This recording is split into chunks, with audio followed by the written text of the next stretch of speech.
What is philosophy? Now, I just said that this question is important. Why is it important? It's important because now that you're in a philosophy class, you can think of yourself as a philosopher. In fact, if you ask me, you've been a philosopher your entire life. If you've been forming beliefs, if you've been pondering the meaning of life on any level, if you've been really developing opinions of any kind, then you've been doing philosophy. And perhaps it hasn't been until this point in your life that you've had the privilege of taking a philosophy course where you'll learn to refine your skills as a philosopher. So I return to the question. Why is the question of what is philosophy an important one?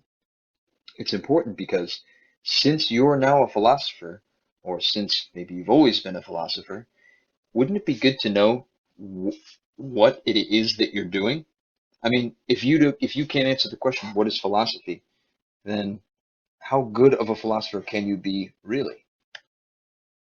Now, if we were together in class, I would open it up to everyone and ask, who thinks they have a good definition for philosophy? And usually when I ask students this, they really do come up with some really interesting ways of encapsulating the meaning of philosophy. Some people say it's the pondering of the meaning of life. Other students will say it's a study of interactions between humans and societies. Others will say that it's a way of determining right between wrong. It's how we think of morality and ethics. And these are all good definitions. They all fit. They all describe, a good definition is supposed to accurately describe that which it is in reference to. And all of those definitions that I just gave you, or rather that students have given me, all fit, or rather they all describe philosophy. Okay? Now, if we were to refer to the dictionary, this is what the dictionary would tell us. The dictionary would say, philosophy is the study of the fundamental nature of knowledge, reality, and existence, especially when considered as an academic discipline. Okay, this isn't so bad. However, it is kind of vague. What exactly is it saying? Okay, the study of the fundamental nature of knowledge, reality, and existence. Basically, what that's saying is it's studying the fundamental nature of everything that has ever been, especially when considered as an academic discipline. Now, this doesn't really help us much. Everything, the study of everything that's ever been. So is philosophy biology? Is philosophy astronomy, physics, chemistry? We still haven't really defined philosophy. And that's because philosophy is hard to define. The more we talk about it, the more you'll realize that philosophy is at the heart of every academic discipline. It's at the heart of every endeavor for knowledge. It's at the heart of every ethical theory or every political constitution. So philosophy reaches into several domains of human existence, several domains of the human condition. And that's why it's a little bit hard to define, is because that it's so multifaceted and multidimensional that one succinct definition is not ever going to be sufficient. So philosophers have tried, and they've done a relatively good job, because even if they don't encapsulate all the philosophy in a single pithy sentence, they have given us some really thought-provoking definitions. Now let's look at a few of them now. Schopenhauer says, the two main requirements for philosophizing are, firstly, to have the courage not to keep any questions back, and secondly, to attain a clear consciousness of anything that goes without saying so as to comprehend it as a problem. Now, what Schopenhauer is saying here is, firstly, in order to philosophize, you have to have the courage not to keep any questions back. Right? So even questions that might be a little bit difficult to answer, or questions that unnerve your previously existing beliefs, those are questions that we have to ask in philosophy. We can't be afraid of them. Otherwise, we're doing something other than philosophy. And secondly, he says, a requirement for philosophizing is to attain a clear consciousness of anything that goes without saying so as to comprehend it as a problem. Now, what he's saying here is that anything that goes without saying, that by this he means assumptions. So something that goes without saying, that's an assumption. For example, it goes without saying that murder is wrong. It goes without saying that democracy is the best kind of government. So these are the sorts of things that we might call assumptions, or something that Schopenhauer might describe as something that goes without saying. And Schopenhauer wants to comprehend these instances as problematic. Okay? When we say everyone knows that murder is wrong, Schopenhauer says if you're philosophizing, then you are going to question that assumption. You're going to question the assumption that democracy is the best kind of government. You're going to question the assumption that freedom is more important than any other human good. Things of that nature. All right? Schopenhauer wants us to question everything, even those beliefs that we find most comforting.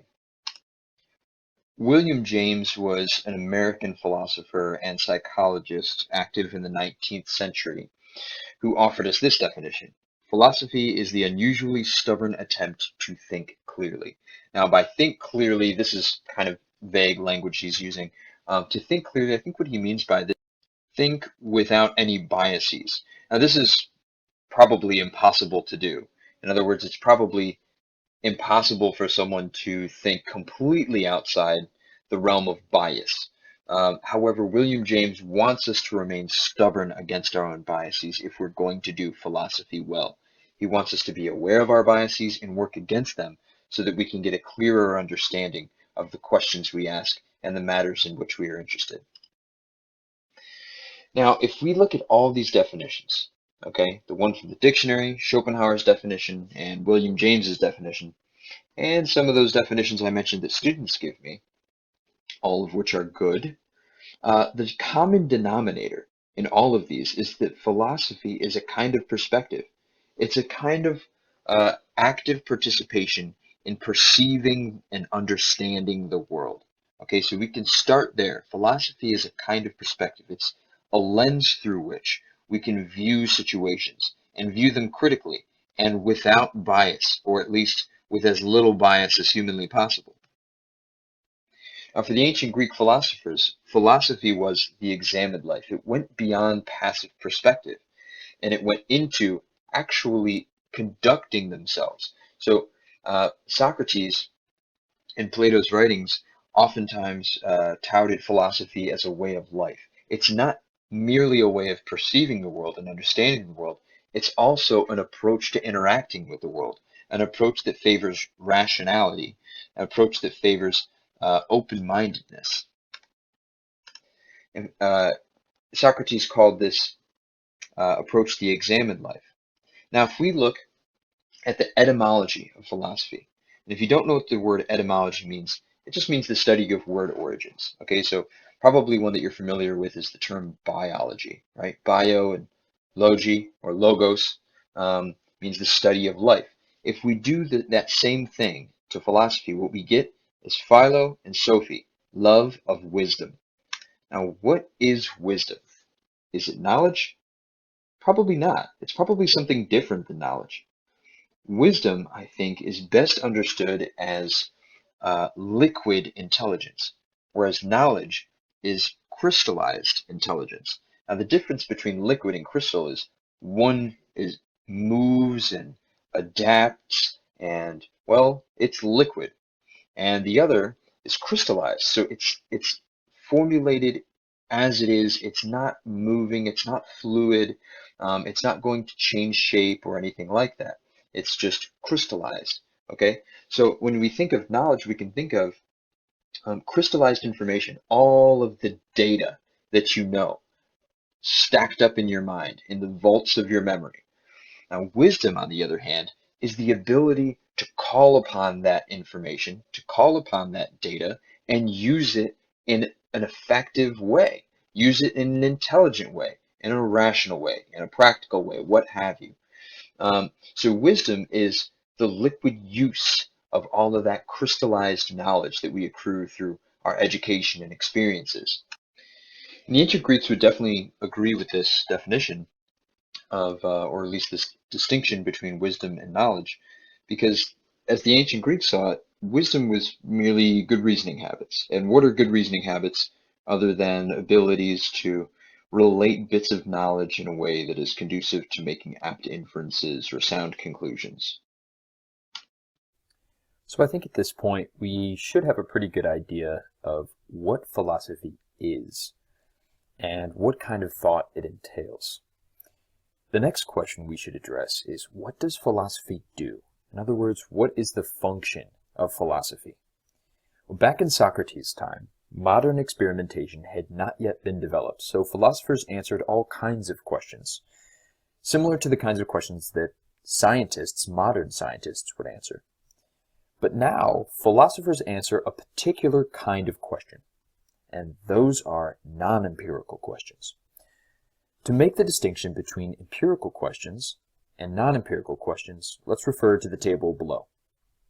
Empirical questions are those that can be explored exclusively through observation and measurement. We can use whatever tools of observation and measurement are available to us. And as long as that we're able to use those tools to address the question, it's probably empirical. Empirical questions will always have a definitive answer, and sometimes we won't know what the answer is. But if the answer is theoretically out there, then it's an empirical question. And empirical questions have objective truth value. And what that means is that the answer to empirical questions is true no matter who the subject is. For example, let's suppose that the current temperature in Port St. Lucie, Florida is 86 degrees Fahrenheit. That temperature is objectively true for everybody. It doesn't matter whether you think that 86 degrees is pleasantly warm or punishingly warm. Those things don't matter. Those subjective value judgments don't matter. It's objectively true. It's empirically true that it's 86 degrees in Port St. Lucie today. Some additional examples of empirical questions include, how tall is the Empire State Building? The height of the Empire State Building is objectively true for everybody. What gases comprise the atmosphere on Venus? How were birds able to fly? We can address these questions through exclusively means of observation and measurement. And certainly, even if we don't know the answer to these questions, for example, I don't know off the top of my head how tall the Empire State Building is, but it doesn't matter whether we know the answer or not. The answer is out there. It's somewhere out there.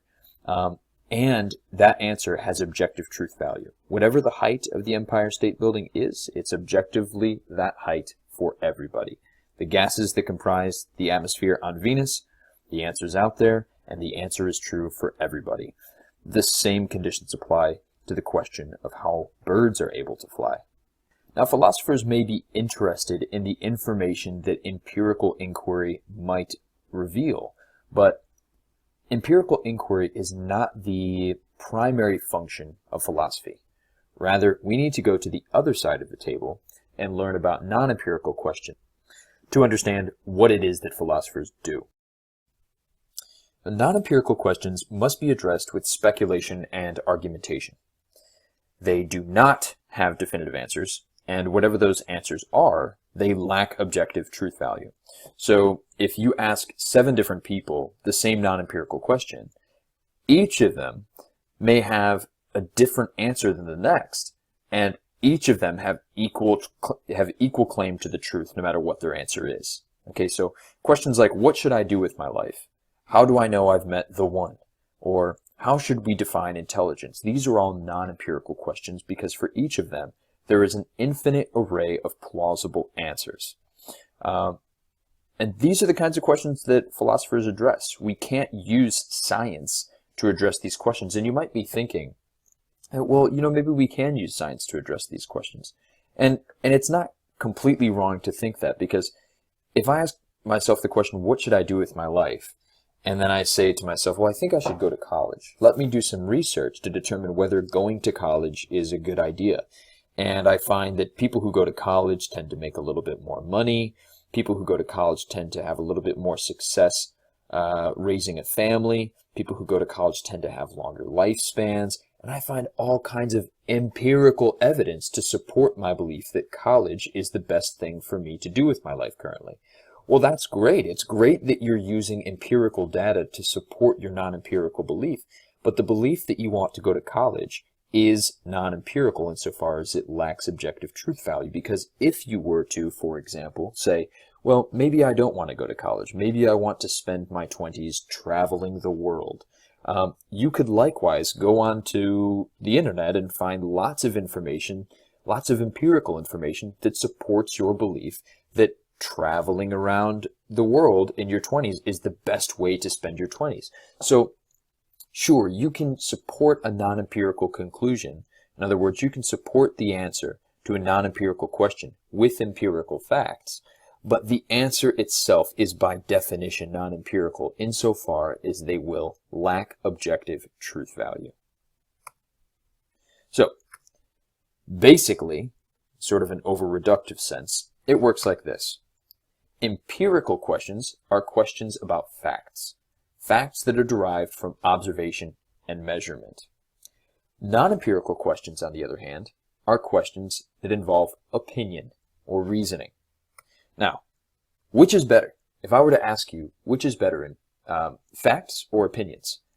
My guess is that you would say that facts are better.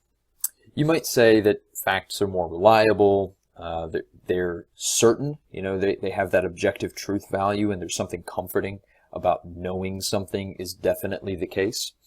So you might say that facts are better. And you wouldn't be alone. A lot of philosophers don't like this vernacular because people think that opinions are less valuable than facts. And while it's not wrong to think that facts are, quote unquote, more reliable than opinions, opinions are still seriously important.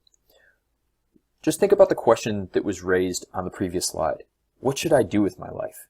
That is life's ultimate question, and it's non-empirical, which means the answer to that question is necessarily going to be an opinion.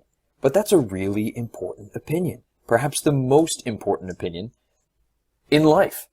How should we formulate our societies? How should we construct the civilizations in which we live? That's a matter of opinion. What sorts of things should we add and subtract from the Constitution of the United States? That's a matter of opinion. So opinions, whether we like them or not, they are important, and they help direct how we live our lives, how we formulate our societies, how we interact with one another, the beliefs that we end up holding, and the behaviors to which those beliefs give rise. Now, it's easy to think that all opinions are created equal, which is probably another reason why people hold facts in higher regard than opinions, because if everybody is entitled to whatever opinions they please, then that means that all opinions have equal claim to the truth. Philosophers will disagree with this. Philosophers will say that there are categorical distinctions between good opinions and bad opinions. And good opinions are those that are derived from sound reasoning. Bad opinions are those that are derived from fallacious reasoning. And the primary goal of this class is to develop good reasoning habits so that we can come to sound conclusions. In other words, so that we can develop good opinions. By the end of this course, you should have a pretty good frame of reference for distinguishing good opinions from bad opinions on the basis of the soundness of the reasoning that was used to derive those opinions. So hopefully this is inspiring to you. Hopefully you're ready to do some philosophy. I thank you for your attention and have a great week.